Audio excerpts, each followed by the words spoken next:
1977, and it goes without saying that it shouldn't be the case. Yep. That whoever is employing, because you're employing this tactic, and the people that you're paying, because that's what's happening. No, goons don't just show up and say, let's help you do this. No. You're paying them, you're engaging them.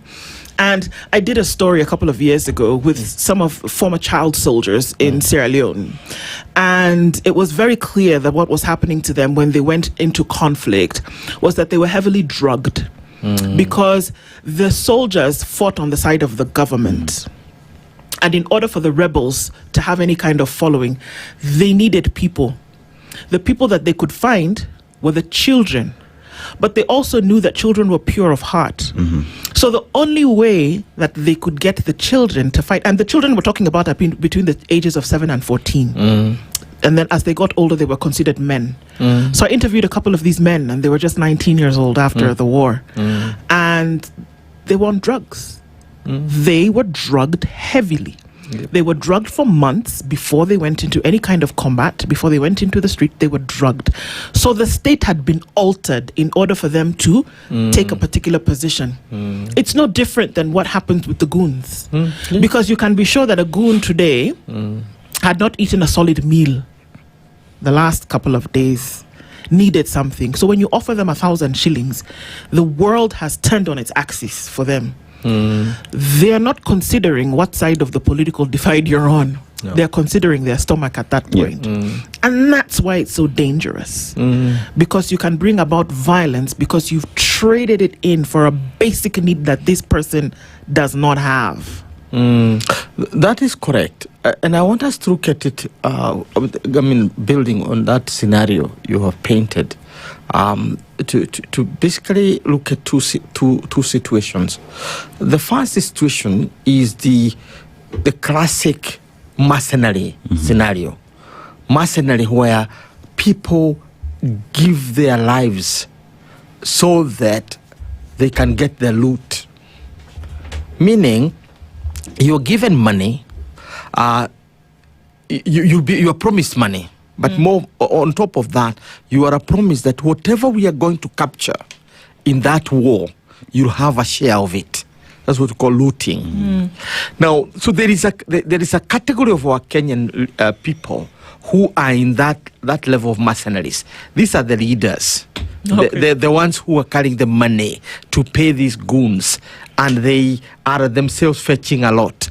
Their companies are the ones that are supplying these pangas. They're with the weapons and so on. They are the ones who are organizing. They are the ones who are doing the logistics. So there is that category. And you find names cropping up from one county. In Muranga, I have had a number of people whose names are mentioned. In Kiambu, there will be those who are mentioned. In Lemuru, there will be those who are mentioned. Now we have started hearing names from Kisumu and Homa Bay and Migori. We are going to hear people. These are classic mercenaries. They have been hired to fight for the system. And then they are now the foot soldiers. And the foot soldiers is the vast bulk of the impoverished Kenyan population. Don't excuse them because the fact that you're hungry, you have nothing to eat, does not necessarily mean that you have lost every iota of your moral being, that you have no remaining fiber of your moral essence. Or even common sense. Or even common sense to know that nobody should tell you to kill your mother, to kill your brother, to kill your sister, just for the money. After you have eaten the money, where are you going to get your sister? After you have spent the money, where is your brother going to come from? So in a sense, we should not excuse our population that just because we are poor and we are not able to get a square meal, therefore we should be so ready to be hired to kill and to maim. Then it means what it means essentially is that the Kenyan is dead, because the Kenyan is a product of set of values and moralities and principles.